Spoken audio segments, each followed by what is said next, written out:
Hello दोस्तों, राधे राधे। आप सभी का स्वागत है मेरे चैनल दी कलयुगवासी में। और आप सब कैसे हैं? और आज हम गीता के तीसरे अध्याय पर पहुंच गए हैं। तो आइए जानते हैं गीता के तीसरे अध्याय का क्या महत्व है। और किसी के पास भी गीता पढ़ने का समय होता है, किसी के पास नहीं होता है। तो इसलिए हम इस अध्याय को कर रहे हैं कि आप लोग अपना काम करते करते भी गीता को सुन सकें, समझ सकें और जान सकें कि इसका क्या महत्व है। तो आइए शुरू करते हैं गीता का तीसरा अध्याय। और सब लोग अपनी अपनी हाजिरी लगाइए, बोलो राधे राधे। राधे राधे। सुनो, जब श्री कृष्ण ने अर्जुन को ज्ञान का उपदेश देते हुए युद्ध की ओर प्रवृत्त होने को कहा तो अर्जुन उलझन भरे स्वर में इस प्रकार कहने लगा, हे जनार्दन, एक ओर तो आप मुझे ज्ञान की श्रेष्ठता का उपदेश दे रहे हैं और दूसरी ओर युद्ध करने के लिए भी कह रहे हैं।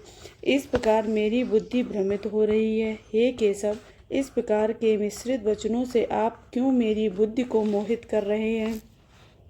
कृपया निश्चय करके केवल उस बात को कहिए जो मेरे लिए कल्याणकारी हो और जिससे किसी भ्रम के बजाय मेरा स्पष्ट मार्गदर्शन होता हो। अर्जुन के इस प्रकार के वचन सुनकर भगवान श्री कृष्ण बोले, हे निष्पाप अर्जुन, सृष्टि में प्राणियों की दो प्रकार की निष्ठाओं के बारे में मैं पूर्व में बता चुका हूँ। जो ज्ञानी हैं उनकी निष्ठा का केंद्र ज्ञान योग है तथा जो कर्मनिष्ठ हैं उनकी निष्ठा का केंद्र निष्काम कर्म योग होता है। किसी भी प्रकार के कर्म के स्वरूप का त्याग करना अनुचित है। इससे प्राणी को न तो निष्कर्म भाव की और न ही भगवत भक्ति की प्राप्त होती है। कर्म करना तो हर प्राणी का प्रकृति प्रदत्त एक स्वभाव है। बिना कर्म किए इस सृष्टि का कोई भी प्राणी क्षण मात्र के लिए भी नहीं रह सकता। सभी प्राणी प्रकृति प्रदत्त गुणों द्वारा परवश हुए कर्म में रत रहते हैं। प्राणी अपने जीवन के प्रथम क्षण से लेकर अंतिम क्षण तक कर्म में सदैव लगा ही रहता है। जो मूढ़ बुद्ध जन कर्मेंद्रियों को बलपूर्वक रोककर विषय वासनाओं का मन से चिंतन करता है वह दंभी अथवा मिथ्याचारी ही कहलाता है। इस मिथ्याचारी जन से तो वह जन अत्यंत श्रेष्ठ है जो इंद्रियों को वशीभूत करके अनासक्त होकर कर्मेंद्रियों द्वारा कर्म योग का आचरण करता रहता है। अतएव हे अर्जुन, तुम शास्त्र विधि से निर्धारित किए हुए स्वधर्म रूपी कर्म को करो, क्योंकि कर्म न करने की अपेक्षा कर्म करना ही श्रेष्ठ है और कर्म न करने से तुम्हारे शरीर का निर्वाह भी सिद्ध नहीं होगा। हे अर्जुन, कर्म बंधन के भय से भी कर्म से विमुख होना अनुचित है। कर्म बंधन में केवल वही प्राणी बनता है जो सकाम भाव से कर्म करता है। अतः कर्म फल के में आसक्त न रखकर जो प्राणी कर्म करता है वह कर्म ही उचित है। इस प्रकार के कर्म में फल की इच्छा न होकर वह केवल परमेश्वर के ही निमित्त किया जाता है। कर्म का त्याग करने से भी तुम पाप के ही भागी बनोगे। सृष्टि के रचयिता ब्रह्मा ने कल्प के प्रारंभ में जब मानव का सृजन किया था उसी समय यज्ञ आदि का सृजन करते हुए अपनी प्रजा में घोषणा की थी कि तुम लोग यज्ञ द्वारा अपना कल्याण सिद्ध करो। तुम यज्ञ द्वारा ही बुद्धि को प्राप्त करो और यज्ञ द्वारा ही मनोवांछित फल प्राप्त करो। यज्ञ द्वारा ही तुम देवताओं को प्रसन्न रख सकोगे और प्रसन्न देवता तुम्हें मनोवांछित वर प्रदान करके प्रसन्न करेंगे। इस प्रकार परस्पर अपने कर्मानुसार कर्म करके ही अपने कल्याण का मार्ग प्रशस्त होता है। यज्ञ द्वारा प्रसन्न हुए देवगणों द्वारा तुम्हें बिना मांगे ही प्रिय भोग प्रदान किया जाएगा, किंतु इस भोग को जो मनुष्य बिना देवगणों को अर्पित किए स्वयं ही उसका भोग करने लगता है वह निश्चय ही चोर होता है। हे अर्जुन, देवगणों को अर्पित करने के बाद जो शेष रह गए अन्न का स्वयं भक्षण करते हैं वे पापों से विमुक्त हो जाते हैं, किंतु जो लोग ऐसा करने के बजाय अपनी देह की पुष्टि हेतु अन्न का भक्षण करते हैं वे पाप को ही पकाते हैं और पाप को ही खाते हैं, अर्थात वे पाप योगी होते हैं। प्राणियों की उत्पत्ति अन्न से होती है और अन्न की उत्पत्ति वृष्टि से होती है तथा वृष्टि की उत्पत्ति का कारक यज्ञ है। यह बात पहले ही कही जा चुकी है। कि यज्ञ कर्मों से ही उत्पन्न होता है। इस प्रकार बिना कर्म किए प्राणियों की उत्पत्ति संभव नहीं। हे अर्जुन, यज्ञ आदि कर्म वेदों से उत्पन्न होते हैं और वेद अविनाशी परमात्मा से उत्पन्न हुए हैं। इस प्रकार सर्वव्यापी परम अक्षर परमात्मा सदैव यज्ञ में प्रतिष्ठित रहते हैं। हे पार्थ, जो प्राणी इस संसार में इस प्रकार नियत किए सृष्टि चक्र के अनुसार व्यवहार नहीं करता, अर्थात शास्त्रानुसार कर्म में प्रवृत्त नहीं होता, ऐसे इंद्रिय लोलुप प्राणी का जीवन ही व्यर्थ है। किंतु जो प्राणी आत्मा में प्रीत रखने वाला है, आत्मा में ही तृप्ति का अनुभव करता है तथा आत्मा में ही संतुष्ट होता है, उसके लिए कोई भी कर्म शेष नहीं रहता। आत्मनिष्ठ प्राणी का संसार से किसी भी प्रकार का प्रयोजन नहीं रह जाता। कोई भी कर्म करने अथवा न करने से उसका कोई प्रयोजन नहीं होता। वह संसार की किसी भी स्वार्थ भावना से संबंधित नहीं रहता। यदि ऐसा प्राणी कोई कर्म करता भी है तो वह केवल लोक हित में ही करता है। अतएव हे अर्जुन, तुम भी इसी प्रकार आसक्तहीन होकर कर्म की ओर प्रवृत्त हो। आसक्तहीन कर्म के द्वारा ही परमात्मा की प्राप्त हो सकती है। इस संसार में जनक आदि जो ज्ञानी जन हुए हैं, वे आसक्तिहीन कर्म के द्वारा ही परम सिद्धि को प्राप्त हुए हैं। अतएव लोक संग्रह को देखते हुए तुम भी कर्म करने के योग्य हो और यही तुम्हारे लिए कल्याणकारी है। श्रेष्ठ पुरुष जिस प्रकार का आचरण करता है, अन्य लोग भी उसका अनुसरण करने लगते हैं। श्रेष्ठ पुरुष जिस तथ्य को प्रमाणित कर देता है, अन्य लोग भी उसके अनुसार ही व्यवहार करने लगते हैं। हे भरतवंशी अर्जुन, यद्यपि तीनों लोकों में मेरे करने योग्य कोई कर्म नहीं है तथा कोई भी प्राप्त करने योग्य वस्तु मेरे लिए अप्राय नहीं है, तथापि मैं नित्य कर्म का ही आचरण करता हूँ। हे अर्जुन, यदि मैं कर्म का आचरण न करूं तो सृष्टि के प्राणी मेरा अनुसरण करते हुए अकर्मण्य हो जाएंगे। यदि मैं सभी कर्मों का त्याग कर दूं तो मेरी देखा देखी अन्य प्राणी भी कर्मों का त्याग कर देंगे। अतः प्राणियों के कल्याण हेतु मुझे सत्कर्म करने ही शोभा देते हैं। यदि मैं ऐसा ना करूं तो मेरा ही आचरण करते हुए सब लोग भ्रष्ट हो जाएंगे और यदि मैं बढ़ शंकर को उत्पन्न करने वाला बनूं तो मैं ही इस समस्त प्रजा को मारने वाला कहलाऊंगा। अतएव हे भरतवंशी, अनासक्त विद्वजनों को भी कर्म में आसक्त हुए अज्ञानी जनों के समान ही निर्लिप्त भाव से लोकहित की भावना से कर्म करने चाहिए। हे अर्जुन, आत्मज्ञानी पुरुषों को कर्म में आसक्त हुए पुरुषों के कर्म के प्रति अनास्था नहीं उत्पन्न करनी चाहिए। आत्मज्ञानी पुरुष को परम तत्व में लीन रहते हुए और सत्कर्म करते हुए कर्मों का में आसक्त पुरुषों को भी सत्कर्म की ओर प्रेरित करना चाहिए। वास्तव में सभी कर्म प्रकृति के गुणों द्वारा ही किए जाते हैं। तब भी किसी प्रकार के अहंकार से मोहित अंतःकरण वाले पुरुष को स्वयं के ही कर्ता होने का अभिमान कदापि नहीं करना चाहिए। हे महाबाहु, प्रकृति के गुणों से मोहित हुए पुरुष गुण और कर्मों में आसक्त हो जाते हैं। उन अज्ञानी जनों को निष्काम कर्म करने वाले ज्ञानी पुरुष को किसी भी भांति कर्म करने से विमुख होने के लिए प्रेरित नहीं करना चाहिए, क्योंकि उन अज्ञानी जनों को सरलता से तो निष्काम कर्म का ज्ञान प्राप्त नहीं हो सकता है और इस प्रकार की प्रेरणा से वे जैसा भी कर्म कर रहे होते हैं वे उससे भी पलायन करने लगते हैं। हे अर्जुन, सभी प्राणियों का अधिष्ठाता मैं ही हूँ। अतएव तुम सभी कार्यों को एकाग्र भाव से मुझे अर्पित करते हुए मोह माया और शोक आदि का त्याग करते हुए निष्काम भाव से युद्ध करो। जो पुरुष दोष बुद्धि से रहित होकर और श्रद्धा से युक्त होकर एकाग्र भाव से मुझे समर्पित होते हुए कर्म करते हैं, वे पुरुष निश्चय ही कर्म के बंधन से विमुख हो जाते हैं। जो दोष बुद्धि से युक्त अज्ञानी जन हैं, वे विभिन्न मतों का अवलोकन करते हुए भ्रमित होकर भटकते रहते हैं और स्वयं का ही अहित करते हैं। हे अर्जुन, इस संसार के सभी प्राणी अपनी अपनी प्रकृति के अनुसार ही कर्म करने की ओर प्रवृत्त होते हैं। जिस प्राणी की जैसी प्रवृत्ति है वह उसी के अनुरूप कर्म करता है, भले हुए विवेकी जन हो अथवा अविवेकी।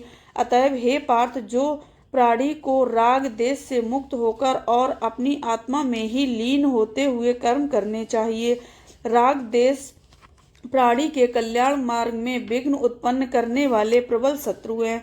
राग और देश जैसे प्रबल शत्रुओं को जीतकर सावधान होकर प्राणी अपने धर्म का आचरण करें। अपना धर्म चाहे वह गुण रहित ही क्यों न प्रतीत होता हो, वह भी दूसरों के आचरण युक्त धर्म से श्रेष्ठ होता है। यदि प्राणी को अपने धर्म के अनुसार आचरण करते हुए प्राण भी त्यागना पड़े तो वह धर्म फिर भी अति उत्तम है, किंतु दूसरों का धर्म भय प्रदान करने वाला होता है। भगवान श्री कृष्ण के सद्वचन सुनकर अर्जुन बोला, हे यदुनाथ, इस बात को सभी प्राणी भली भांति जानते हैं कि पाप कर्मों के करने से दुख ही प्राप्त होता है, फिर भी प्राणी पाप कर्मों की ओर क्यों प्रवृत्त होता है, ऐसा किस कारण होता है। अर्जुन की शंका का समाधान करते हुए भगवान श्री कृष्ण बोले, हे अर्जुन, प्राणी में विद्यमान रजोगुण ही इसका मूल कारण है।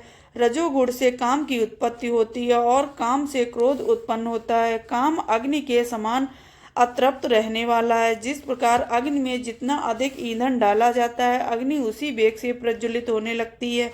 ठीक यही स्थिति काम की है। काम के वशीभूत होकर ही प्राणी विभिन्न प्रकार के दुष्कृत्यों में संलग्न होता है। इस प्रकार रजोगुण से उत्पन्न यह काम ही प्राणी का प्रबलतम शत्रु है। अपने कथन को विभिन्न उदाहरणों से अर्जुन को समझाते हुए भगवान श्री कृष्ण बोले, यह काम प्राणी का अदृश्य शत्रु है। प्राणी का शरीर, मन तथा इंद्रियां ही इसका निवास स्थान है। सर्वप्रथम प्राणी के मन में काम भावना जागृत हो उठती है, तत्पश्चात इंद्रियां भोगने हेतु तत्पर होने लगती हैं, किंतु जब काम भावना ही तृप्त नहीं हो पाती तो क्रोध उमड़ने लगता है। क्रोध के वशीभूत हो प्राणी बिना विचारे ही दुष्कृत्यों की ओर प्रवृत्त होने लगता है। हे अर्जुन, जिस भांति धुएं से, अग्नि, मल से, दर्पण तथा जेर से भ्रूण आच्छादित रहता, उसी भांति काम भावना ज्ञान को भी आच्छादित कर लेती है। काम ही इंद्रियों, मन तथा बुद्धि को आच्छादित करके जीवात्मा को भ्रमित करने लगता है। अतएव हे अर्जुन, सब प्रथम इंद्रियों को अपने बस में करके ज्ञान और विज्ञान का नाश करने वाले पापी काम का संहार कर देना चाहिए, अर्थात इसका दमन कर देना चाहिए। हे अर्जुन, यदि तुम यह समझते हो कि अपने इस काम रूपी प्रबल शत्रु का दमन करने की तुम्हारे अंदर सामर्थ्य नहीं है तो यह तुम्हारी भूल है। शरीर से इंद्रियां श्रेष्ठ बलवान तथा सूक्ष्म है। इंद्रियों से मन, मन से बुद्धि, बुद्धि से भी श्रेष्ठ बलवान और सूक्ष्म आत्मा है। हे महाबाहु, बुद्धि से भी श्रेष्ठ बलवान और सूक्ष्म अपनी आत्मा को जानकर बुद्धि द्वारा मन को अपने वशीभूत करो, फिर स्वयं को इस प्रकार सर्व समर्थ समझकर इस दुजे काम रूपी शत्रु का दमन करो। इत श्रीमद् भगवद गीता रूपी उपनिषद एवं ब्रह्म विद्या योग शास्त्र विषयक श्री कृष्ण अर्जुन के संवाद में कर्म योग नामक तीसरा अध्याय। आइए अब तीसरे अध्याय का महात्मन जानते हैं कि इसका क्या महात्मन है। भगवान विष्णु लक्ष्मी जी को समझाते हुए देखिए क्या बोलते हैं। भगवान विष्णु लक्ष्मी को गीता के तृतीय अध्याय का महात्मन समझाते हुए बोले, हे प्राणप्रिय, एक बार की बात है कि किसी नगर में एक ब्राह्मण रहता था। वह ब्राह्मणों के उत्तम कौशिक वंश में उत्पन्न हुआ था, किंतु अपना श्रेष्ठ धर्म त्याग कर उसने बड़िक वृत्ति अपना ली थी। उसका विवाह भी एक बड़िक स्त्री से ही हुआ था। कुछ दिनों के उपरांत समय आने पर उस बड़िक स्त्री ने एक पुत्र को जन्म दिया। अपने धर्म से भ्रष्ट हुआ यह ब्राह्मण फिर स्त्रियों के साथ व्यभिचार करने के व्यसन में पड़ गया। इसी प्रकार इन व्यसनों में रहते हुए समय बीतने लगा। अब उसे अपने व्यसनों को पूरा करने के लिए धन की आवश्यकता थी, किंतु धन उसके पास था ही कहाँ। एक दिन वह धन कमाने की चिंता से अपने शहर से दूर उत्तर दिशा की ओर चला गया। वहां पर व्यापार में उसे खूब धन कमाया और उस धन को लेकर वह अपने घर की ओर लौट पड़ा। घर लौटते समय एक दिन जंगल में उसे लुटेरों ने घेर लिया। उस समय सूर्यास्त हो चुका था। वह चारों ओर से घना अंधेरा फैल गया था। उसने अपनी सहायता के लिए बहुत चीख पुकार की, किंतु रात्रि काल होने के कारण उस जंगल में उसकी सहायता के लिए कोई न आया। लुटेरों ने उसका सारा धन तो छीन ही लिया, साथ ही उसकी हत्या करके उसकी लाश को भी उसी वृक्ष के ऊपर टांग दिया जिसके नीचे वे खड़े थे। उस भ्रष्ट व्यक्ति के कर्म बड़े ही निष्कृष्ट थे। अतः मृत्यु के पश्चात वह प्रेत योनि में पहुंच गया और एक भयंकर प्रेत बनकर उसी वृक्ष पर रहने लगा। उस धर्म भ्रष्ट व्यक्ति का पुत्र अत्यंत ही धर्मपरायण था। उसने एक लंबे समय तक अपने पिता के घर लौट आने की राह देखी, किंतु जब काफी समय बाद तक भी वह न आया तो वह अपने पिता की खोज में निकल पड़ा। एक दिन संयोगवश उस ओर ही जा निकला जिस जंगल में लुटेरों ने उसके पिता का धन छीनकर उसकी हत्या की थी। जब वह उस वृक्ष के पास पहुंचा जिस पर लुटेरों ने उसके पिता का शव लटका दिया था, तो उसे वहां पर एक भयंकर प्रेत दिखाई पड़ा। उस प्रेत की शकल उसे अपने पिता से मिलती जुलती लगी। वह धर्मपरायण और वेद पाठी बड़िक पुत्र उस वृक्ष के नीचे ही आसन लगाकर बैठ गया। उसने वृक्ष के नीचे ही गीता के 3 अध्याय का पाठ करना आरंभ कर दिया। जब पाठ पूरा हुआ तो उसने देखा कि उस वृक्ष के आसपास मंडराने वाली उसके पिता की प्रेत यौन में आई हुई आत्मा का स्वरूप बदल गया। वह प्रेत यौन से निकलकर दिव्य स्वरूप में देवात्मा बन गई। अब वह देवात्मा ने दिव्य पीताम्बर धारण कर लिए थे और वह देवलोक के दिव्य विमान पर आरूढ़ थी तथा उसके इधर उधर दोनों ओर भगवान विष्णु के 2 पार्षद भी खड़े हुए थे। उस व्यक्ति ने अपने पुत्र के निकट आकर उसे आशीर्वाद देते हुए कहा, हे पुत्र, तुम धन्य हो। तुमने अपने पिता को प्रेत यौन से मुक्ति दिलाकर एक बड़ा सुकृत्य किया है। अपने पिता की दिव्यात्मा को नतमस्तक होकर प्रणाम करते हुए पुत्र ने कहा, हे पिताश्री, मुझे यह तो बताओ कि मैं कैसे आपकी मुक्ति का कारण बना हूँ। मैंने तो अपनी जानकारी में कोई ऐसा सुकर्म नहीं किया जो आपको भव बाधा से मुक्ति दिलाने में सहायक सिद्ध हो, बल्कि मैं तो केवल अपनी वही दिनचर्या कर रहा हूँ जो मैं नित्य करता था। पुत्र, तुम्हारी इसी दिनचर्या के परिणाम स्वरूप ही तो मेरी मुक्ति संभव हो सकी है। कौन सी दिनचर्या के कारण पिताश्री? पुत्र, तुमने गीता के 3 अध्याय का जो पाठ किया है, उस पाठ को श्रवण कर मेरी आत्मा को प्रेत यौन से मुक्ति मिली है। तब पिताश्री, गीता के 3 अध्याय के पाठ में क्या इतनी महान शक्ति छुपी हुई है? हाँ पुत्र, इसी कारण तो मेरा कल्याण हुआ है। वह दिव्यात्मा बोली, अतः अब मुझे खोजना छोड़कर घर लौट जाओ और अपने धर्म कर्म तथा गृहस्थी के कार्यों में मन लगाओ। ठीक है पिताश्री, आपकी आज्ञा मुझे शिरोधार्य है, कहकर पुत्र वहां से चलने को उद्यत हुआ। तभी उसके पिता की दिव्यात्मा ने संकेत करके रुकने को कहा। ठहरो पुत्र। जी आज्ञा दीजिए पिताश्री। पुत्र, घर जाकर तुम्हें एक कार्य और भी करना होगा। कौन सा कार्य पिताश्री? पुत्र, तुम्हारे 7 पीढ़ियों के पितर अभी भी नरक का कष्ट भोग रहे हैं। जिस प्रकार तुमने श्री गीता जी के 3 अध्याय का पाठ करके मेरा उद्धार किया है, उसी प्रकार तुम उनका भी उद्धार करो। ठीक है पिताश्री, मैं ऐसा ही करूँगा। पुत्र का यह कहना था कि दिव्यात्मा ने अच्छा पुत्र, विदा कहकर वहां से उस विमान पर आरूढ़ हो विष्णु पार्षदों के साथ परम धाम की ओर प्रस्थान किया। जब उस बड़िक पुत्र ने घर जाकर अपने पितरों के निमित्त गीता के 3 अध्याय का पाठ किया तो शीघ्र ही उनकी भी मुक्त हो गई। इस प्रकार जब धर्मराज ने देखा कि जो जन्मांतरों के पापी हैं वे अनायास ही मुक्ति प्राप्त कर वैकुंठ लोक को गमन करने लगे हैं, तो वे तुरंत भगवान विष्णु के पास जा पहुंचे ताकि उन नरकगामियों की मुक्ति का रहस्य समझ सकें। भगवान विष्णु क्षीर सागर में शेष शैया पर विश्राम कर रहे थे। श्री हरि की बारंबार स्तुति करने के बाद धर्मराज ने उनके सम्मुख अपनी समस्या प्रकट करते हुए कहा, हे त्रिलोकीनाथ, इस सृष्टि के जो पापी पातकी प्राणी हैं वे भी नरक से बिना दंड भोगे मुक्ति प्राप्त कर रहे हैं। इसका क्या कारण है प्रभु? भगवान विष्णु बोले, धर्मराज, इसका कारण गीता के 3 अध्याय का पाठ है। मैं कुछ समझा नहीं प्रभु।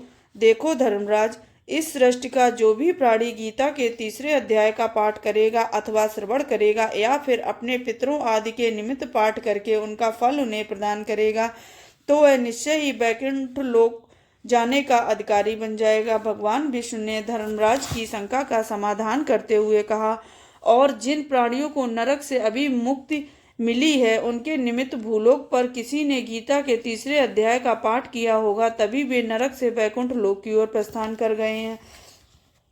तब हे जगदाधार प्राणी के सभी पाप आदि तो श्री गीता जी के 3 अध्याय का पाठ करने से स्वतः ही नष्ट हो जाते हैं। अवश्य धर्मराज। महाप्रभु बोले, इस पाठ के फलस्वरूप प्राणी का मन पूरी तरह निर्मल हो जाता है और वह पापात्मा से पुण्यात्मा में बदल जाता है, इसलिए वह वैकुंठ लोक जाने का अधिकारी बन जाता है। आप धन्य हैं प्रभु। धर्मराज बोले, आपका न्याय, आपका निर्णय सर्वोपरि है। तत्पश्चात धर्मराज अपनी यमपुरी को प्रस्थान कर गए। विष्णु लक्ष्मी जी को गीता के 3 अध्याय का महात्म्य समझाते हुए बोले, हे प्रिय, यह गीता के 3 अध्याय का ही फल है जो किसी प्राणी को तथा उसके पितरों तक को भी प्रेत यातना अथवा यम यातना नहीं भोगने देता। भगवान के चरण दबाते हुए लक्ष्मी जी ने यह महात्म्य सुनकर स्वयं को कृतार्थ किया। बोलो राधे राधे।